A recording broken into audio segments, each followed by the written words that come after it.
Hey, what's up, everybody? It's Brian from USA.Patriot.Cards, fresh off the Dallas card show.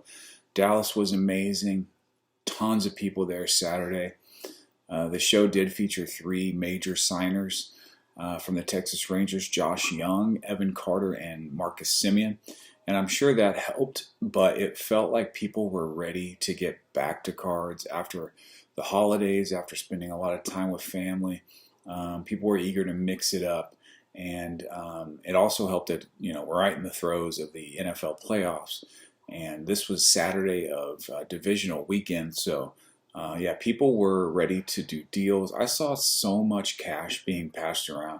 At one point, I saw a couple people with backpacks full of like just bricks of cash, like you'd see in the movies, like during a drug scene, a drug deal scene. I mean, people were breaking out bricks of cash. Lots of repackers, lots of buying going on. I had a moderate show. I picked up two PC cards, but I got to spend some time with my nephew who was there. He had hoped to get an autograph from Marcus Semien, but the autographs were running $125 a piece. So we opted for a Marcus Semien on-card auto, which I'll show you here in a second, instead for $35. That's one thing, guys. If you ever have kids that, granted, meeting the player, right, and maybe even getting a picture, but that whole like 20 seconds worth of interaction that you get when you do purchase an autograph ticket and you have an item and the player signs it. I mean, those 20 seconds are awesome. I know when I met Dwight Gooden, it was worth every penny, but a lot of times these kids can't afford, to buy an autograph ticket to get in line and get the autograph. So a nice on-card auto can be a nice consolidation price for what, like a third of the price, a fourth of the price. I took my son. He's into One Piece right now, which is a trading card game.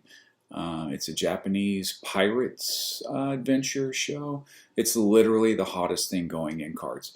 Sports cards, non-sports cards. One Piece is on fire. It's in a bubble right now. I mean, the cards in this set are going up daily.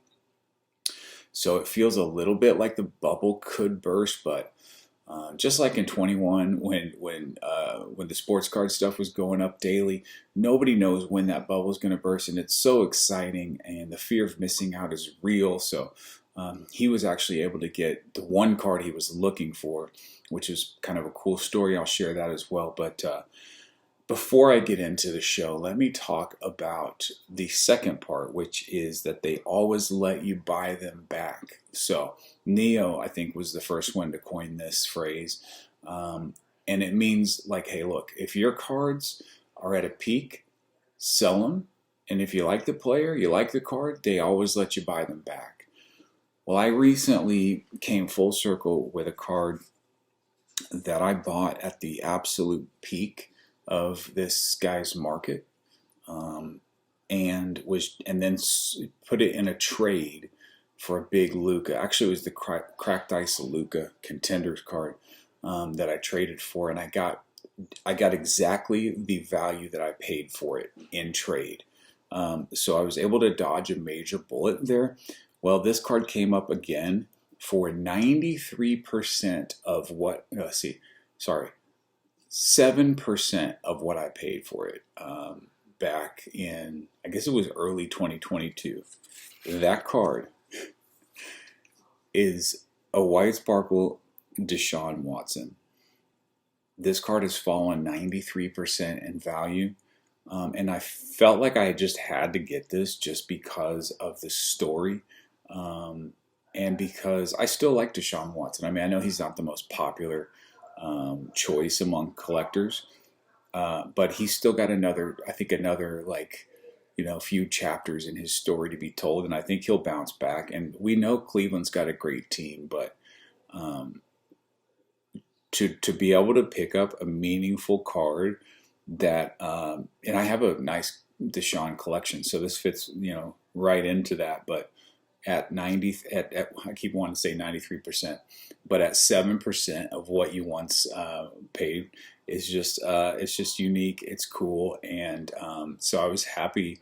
It's almost a novelty at this point, but nonetheless, I was happy to add this to the Deshaun collection, and I'm hoping for better things for him in the future. Let me, excuse me, let me show you a couple of the things that happened at the show and a couple of the cards that I noticed that were of note. First, let me start here with this. I think this is a 23 Topps Finest Marcus Semien as a Ranger. It's a blue color match. It's out of 150. It's an on-card auto. It's a gorgeous card. Stickered at $45. Was able to get this. My nephew came to the show with $92, and he was able to actually stretch it pretty far and get the two things that he wanted most. So that was really cool. You know, he couldn't even have afforded to get a Semien auto with $92. Like I mentioned before, it's $125 to get him to sign something. But to be able to walk away with this beautiful card, again, on card, for $35 is where we landed on this. And that left him about $65 left, which he then turned into this. Now, he's been looking for a CD Lamb auto for a couple shows now. This was his first Dallas show, but I did take him to what I like to call the airport show. It's the smaller Dallas-Fort Worth show that's out by the DFW airport, and they have it on the off months when the main Dallas show is not happening. We looked for a CD auto the last airport show we went to, and we found a couple, but that was right in the middle of the Dallas Cowboys football season, and I feel like people were just holding their CDs, and they weren't really making them available at a fair price. But now that they've been ousted again in the first round, this guy at this table had a stack of CD autos. So he made this available. He had a 120 sticker on it, got it for $100. So I helped my little nephew out with about $30 to close the deal on this. But two very nice cards, two cards that I would have been ecstatic to own as a youngster. And I know he was thrilled to get both of these and spend some time with me and Keaton. My son went. My friend Josh met us, which I hadn't seen Josh in a long time, so it was good to see him. But he got to hang out with the big boys for an afternoon and go home with two cards that he had targeted, which is really nice. You know, I always believe that you should target cards as you go to a show and not just kind of walk around aimlessly and see what catches your eye. I mean, sometimes you do that, but if you can have sort of a wish list and then execute on that wish list, it ends up being more fulfilling in the end, I feel like. So on that same front, my son had mentioned, he has started going to these shows with me. This might be his third or fourth show in a row, and he spends the night with me and Josh, and he gets involved in trade night. And, he makes a full Saturday and night of it. But he's gotten so full force into this One Piece thing that he was a little worried that there wouldn't be much One Piece at the show. And I mean, he's almost trying to liquidate his entire Pokemon collection, which is really what he's been collecting up to this point, into One Piece, because he's just been a fan of One Piece for a long time now. It's a Japanese book that they made an animation series to go with it, and then Netflix picked it up. It's so big that Netflix picked it up and is making a live action series to go with it. But the One Piece stuff is scorching hot. I would say it's the hottest across all cards, non-sports, sports, Marvel, Star Wars, anything, Pokemon. One Piece is hot, probably the hottest of anything at this point. And he picked up this manga Soj King, which is, he told me, I think it's 1 per 9 cases. Could be 1 per 3 cases, but I feel like it's more than that. Anyway, it's extremely rare. It's an extremely rare parallel. And this one is of a character named Soj King. But he had mentioned before the show, that he wanted to get this one card. And there's a local game store called Lord Rush. Shout out to Lord Rush that we frequent. And he plays in tournaments at Lord Rush. Well, anyway, Lord Rush was set up, had a booth there, and Keaton was hanging out at that booth. And one of one of this other One Piece collector, this Asian guy, walks up and he's kind of looking at the One Piece that Lord Rush has now. Lord Rush, the guy Ryan who owns the store, he had this card too, but he didn't even want to sell it. A lot of his One Piece he had displayed. It was just for display. That's how hot this stuff is. I mean, it's going up every single day. Anyway, that kind of bummed Keaton out that this table had the card that he wanted and wouldn't sell it. But he just asked this guy that had walked up, "Hey, you got any mangas?" And the guy just happened to have two of these Soji Kings, and I think he was reluctant to sell, but eventually, like, Keaton and Josh helped him a little, kind of put a little pressure on this guy, and this guy ended up selling one of them to Keaton, and he was beside himself. I mean, when you get the one card you're targeting, it makes your whole show, it makes your whole weekend. I mean, he's still walking on cloud nine.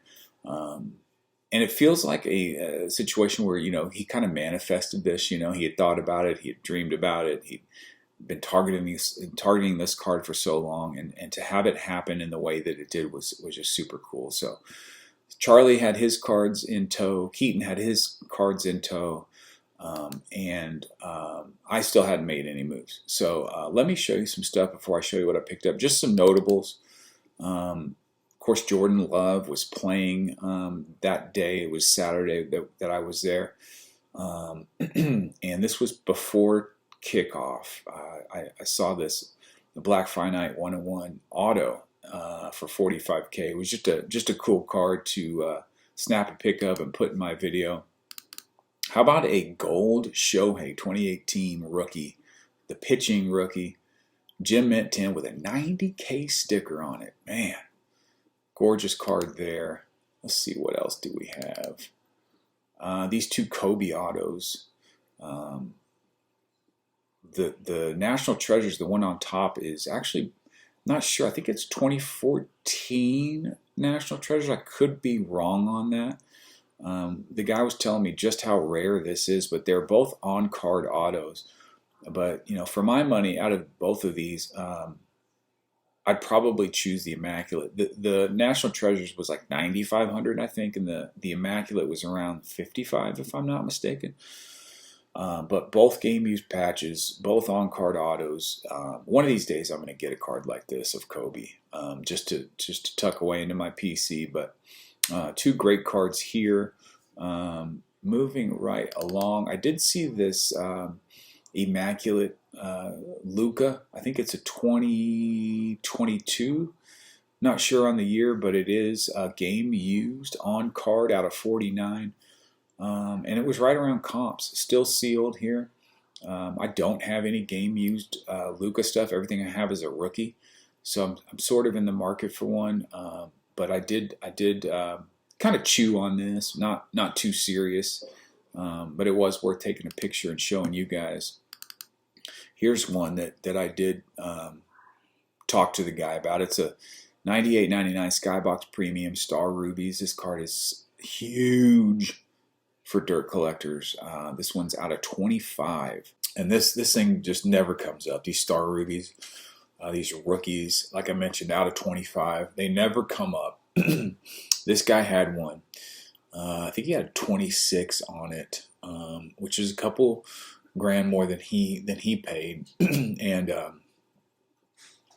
I mentioned that I might have the cards to get there and trade. I brought my Tiger Prism Luka. I brought my Contenders Playoff Luka 9.5 rookie auto. I brought a couple blue Bobby Witts, a couple atomic Bobby Witt first Bowman autos. So I had the cards to get close, but he said that the only way he would consider trade is if he could be at 30. And I just was like, well, as great as this card is, and as much as I truly would love to put that as the centerpiece to my Dirk PC, I just couldn't touch it. But yeah, it's just an amazing card, and you see a lot of amazing Dirks at the Dallas show, but this one is probably the coolest one I've ever had. Josh asked me, would I rather have this or a Logo Man? And I initially said Logo Man, no question. And oh man, I think this right here, this Star Rubies would probably be worth more than a Logo Man. Um, that's something. That if I had that choice in real life, I'd probably have to sleep on it for a day or two because man, it'd be hard to turn down this card right here. But I know where it is. I know the guy's Instagram, so there's that. But just don't have that kind of cash. No, nor would I want to put that kind of cash. Matter of fact, like I mentioned, almost every video, my New Year's resolution is not to spend any new cash, just to totally liquidate things that I already have. And even when you're liquidating, it's a lot different than trading. Even though you're essentially just taking one card or a couple cards and turning them into cash, turning that cash back into cards is super hard to do. It's way easier just to trade. But you end up having to pay so much more in premium. And I don't know why. I mean, granted, if I was giving him a bunch of crap, I guess I could understand the 30. But yeah, I don't know. I mean, you got to have the right guy walk in and have the kind of money it would take, to get anywhere near comps on this, and that definitely could happen, especially in Dallas. But if he's just a pure dealer to sit on that much capital, and wait for that one collector to come just to make, what, 2 or 3K, seems like a little bit of a backwards play. He could have taken the cards I had and moved them and got his number rather quickly. Maybe he just loves this card. And who can blame him? I mean, I certainly wouldn't be selling it if it was mine. But yeah, that was probably the highlight of the cool items that I took pictures of. Let's see. Oh, well, here's another probably not as equally as impressive, but darn near. 2 Frank Thomas, no name, 1990 top draft pick cards. Now, you never see these. These are just as rare as those Dirks. Matter of fact, I've never seen a Dirk Star Rubies in real life, and I've never seen the elusive, often talked about, seldom found Frank Thomas no name. And you can see the price tags on these are pretty high. PSA 7. Guy had an 11K sticker on it, and then a BGS 8 for 12.5. Pretty cool cards. Didn't get to hold one. Probably could have, but I just wanted to snap this pic and show. This is the kind of stuff you see at the Dallas show. Just wild stuff, Keeping with the error theme, especially the 90s error theme. Actually, a card from the same year. This one's from 1990 Donners now. The reverse negative Juan Gonzalez, mint 9. This was a cool card back in the day. I think this was actually going for a couple of $300-400 during the pandemic, during the boom. But now I think a 9 does $25. I'd actually like to have this card. I'd just rather get it in a 10. Which I think is doable. I think they might be maybe a couple $100, but this is definitely a cool card, and a cool card for a Ranger fan. This was definitely one of the cooler, more talked about era cards from 90. And then if you see right back behind there's a Billy Ripken F face right back there. You can see it just to the left behind my hand. 2 great cards, 2 great era. Man, the days of era cards.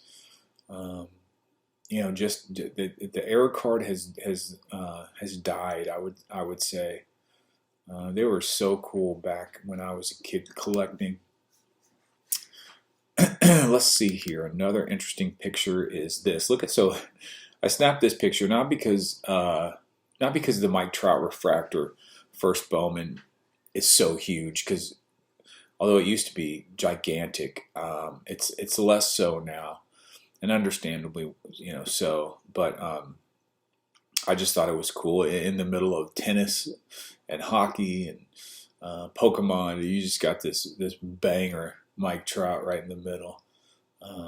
So pretty cool card. I can't remember the Sugar Ray Robinson to the left is pretty cool card as well. I don't remember what the guy had on this.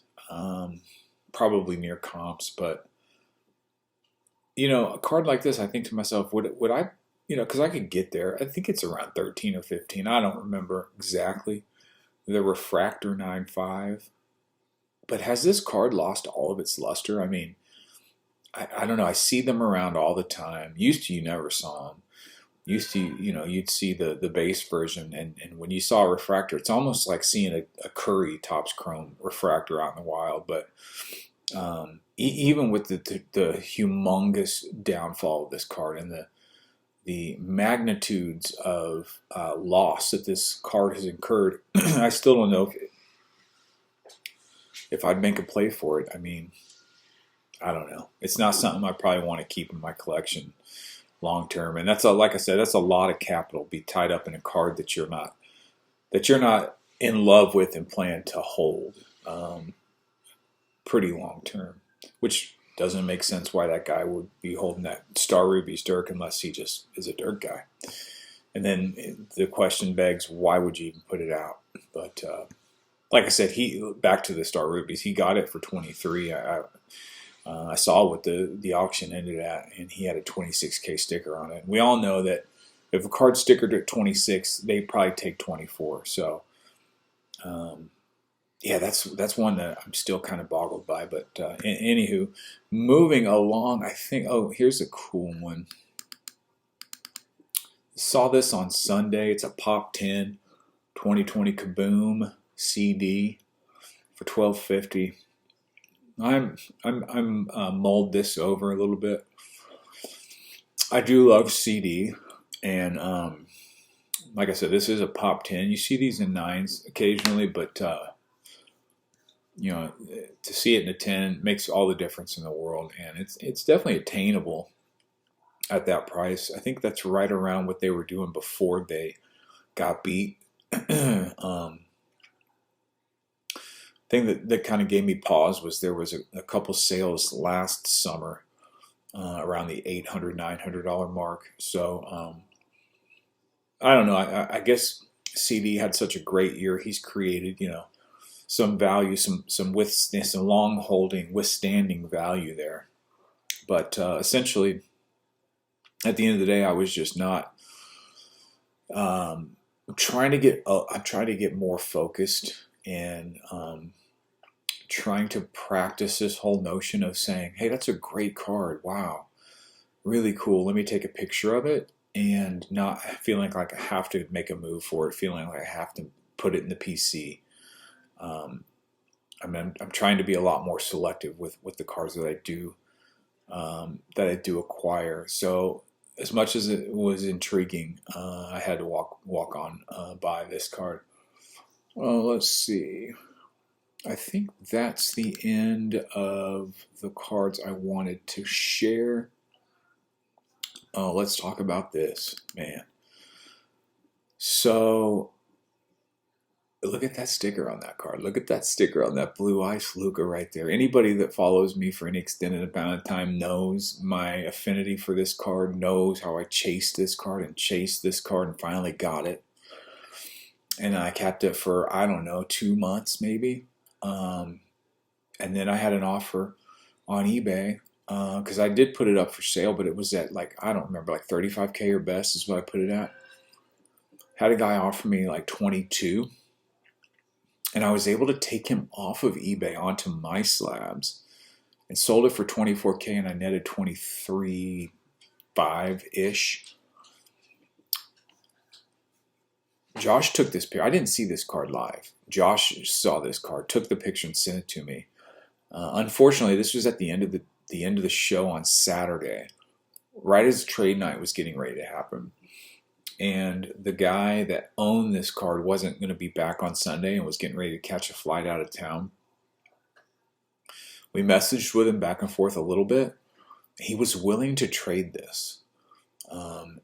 And I wanted to try to make a deal for this so bad, and depending on where he would have been, I had Josh take a picture of all the cards that I brought and sent it to him, and we never heard back from him. I know the guy's IG.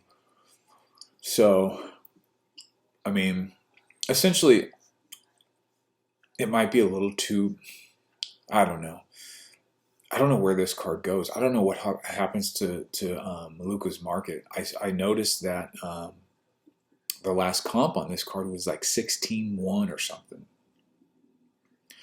And I just really stopped following this after I sold mine. I knew my offer was a little too good to pass up, but man, I didn't see this happening. I'd really like to get this in a 9.5, and if a 10 does, I mean, if a 10's doing 16, you should be able to get a men gym for what, maybe 9, 10. That's where I really would like to be is a 9.5, just for the PC, because my other color match, Prism Luka Rookie, the blue, is in a 9.5. So just intrigued, and it made me feel better about selling mine and getting what I got for it. Although it's a little sad that to see this card fall so far from the days. I think this card once sold for 100K. I mean, it's just crazy, man. Cards are crazy. But all right, let's get into what I did pick up. Like I said, it was not a huge show for me. No trades, just pickups. And although I was using some of the funds that I had from the Mark Hamill Masterwork auto sale, and then I sold a red Star Wars poster card, and that more than funded these next two cards. Let me start with a card. Okay, so before I show you this card, I've seen at several shows in a row now, and it always caught my eye. And even though I used to have a couple first Bowmans of this guy, I did move those in a trade for I think it was a blue optic Luka rookie auto. It's where I moved my Vladdy Juniors, and so I felt like I'd kind of moved on from this player. But he's down right now, and if there was any advice I could give guys right now, it's pick up Vladdy Juniors. He's 24 years old. He's a slugger. He's got the pedigree to have an amazing career. He's shown the promise. He's just kind of been flat for a year or two, a season or two. So if he was 27, I'd say stay away. But he's only 24, and I don't think he turns 25 until August, which is practically the end of the Major League Baseball season. So he's still got his entire 24-year-old season to go. But I had seen this card. Like I said, I can't remember the guy's Instagram or the dealer's name, but I remember his face. But I had seen it, and this show he was way in the back against the wall. I was just walking through, and he had this card out, and he had it stickered. At one point, he had like 5K on it. He had it stickered at 1,500, and I was able to get it much, much lower than that. But check this out. How about a 2019 Topps Dynasty Vladdy Guerrero Jr. Silver Parallel out of 5 rookie patch auto. I know we all know what Dynasty is, right? It's the high-end baseball version of Flawless or National Treasures. But what's interesting about the Dynasty rookies is that Dynasty comes out late enough in the year that the patches are all game used. So this is essentially a game used RPA with, I think this patch is what has always drawn me to this card. Now the auto's not pristine. It did get a 9 on the auto, but all of these Vladdy Dynasty cards are streaky. And a lot of his first Bowmans are streaky. I don't know why, if he grips the pen lightly at first and then presses down as he signs his last name, but a lot of his autos are light, but and it's only a 9. But in these thicker cards, a 9 is totally fine with me for the price that I paid for this. It was a no-brainer. So I'm happy to be back in the Vladdy game. It's got an 8.5 on corners. It seems to be the weak point here, which is understandable. Like I said, these thicker cards are really, really tough to get gem mint grades on. But yeah, I was super excited to get this card, and I'm just going to tuck it away and be back in the Vladdy game. Yeah, I might do a little more searching out for maybe another first moment if I can. I'd love to get the blue, but it's a color match, and it's probably still pretty high as far as his value is concerned. And then the last card, the only other card I got was of a player that I've been eyeballing and watching from afar now for a couple seasons, and wasn't sure where I stood on him at first, but he has just gotten better and better, and I love his bulldog attitude. He's a high flyer, he's a defender, he's a shooter, he's a pure scorer. People are calling him, a cross between Kobe and Jordan. I get it, that's high praise, but after what he did the other night, take a look at this. 2 to play in the third. Fun game here in the Twin Cities. Look at the moves by Edwards. Swashbuckling and slamming. Anthony Edwards skies.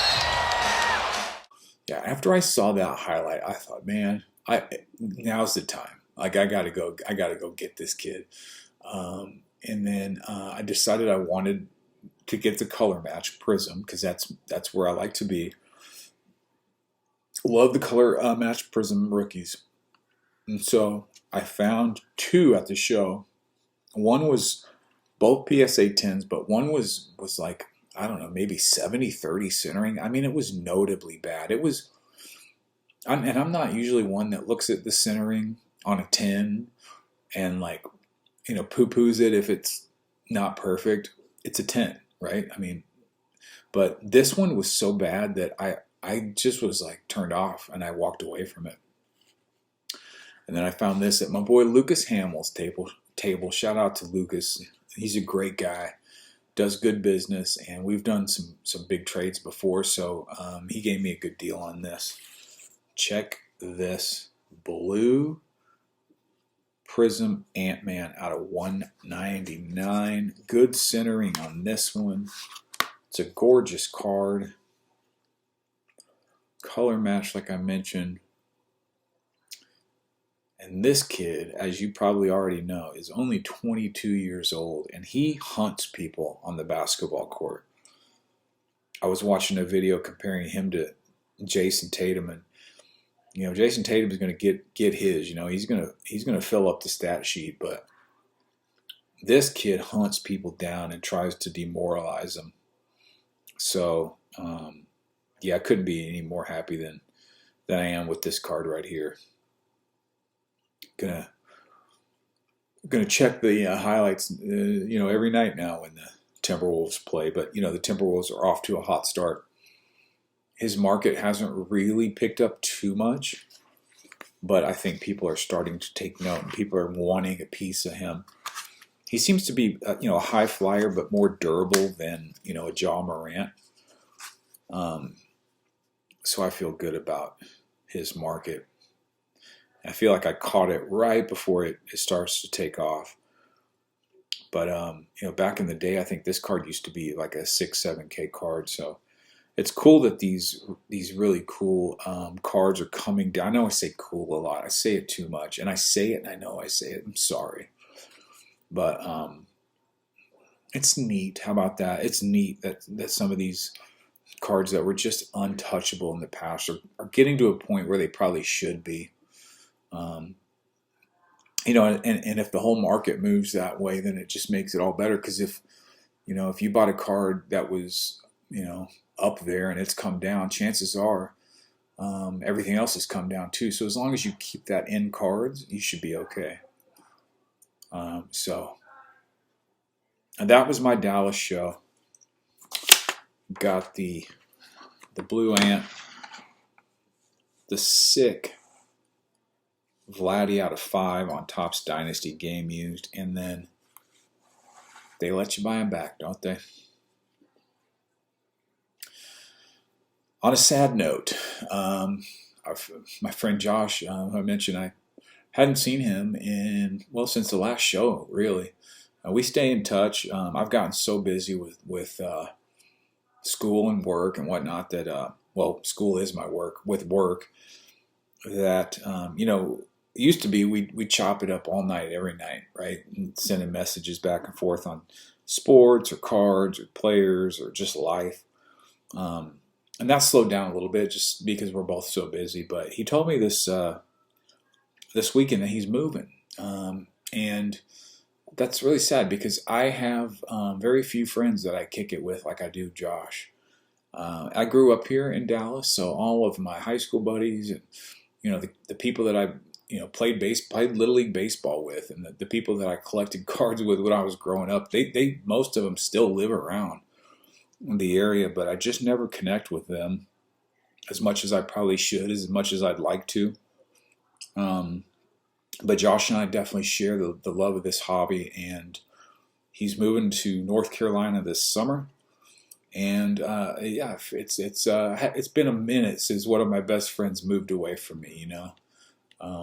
Not fun. But he promises he's gonna get on a plane and come back to at least a few shows every year, and in that respect, it'll feel like it does now. As long as we get to keep hanging out and doing a couple shows a year, and as long as we don't lose touch. It sucks to lose touch with a person in your life that you really respect and love. So, Josh, I'm sad to see you go, brother, but you owe it to me to make those trips back and hang out. Because once you find people that you love, man, you don't want to let them go. So, not to get all sappy at the end, but yeah, it was unfortunate news.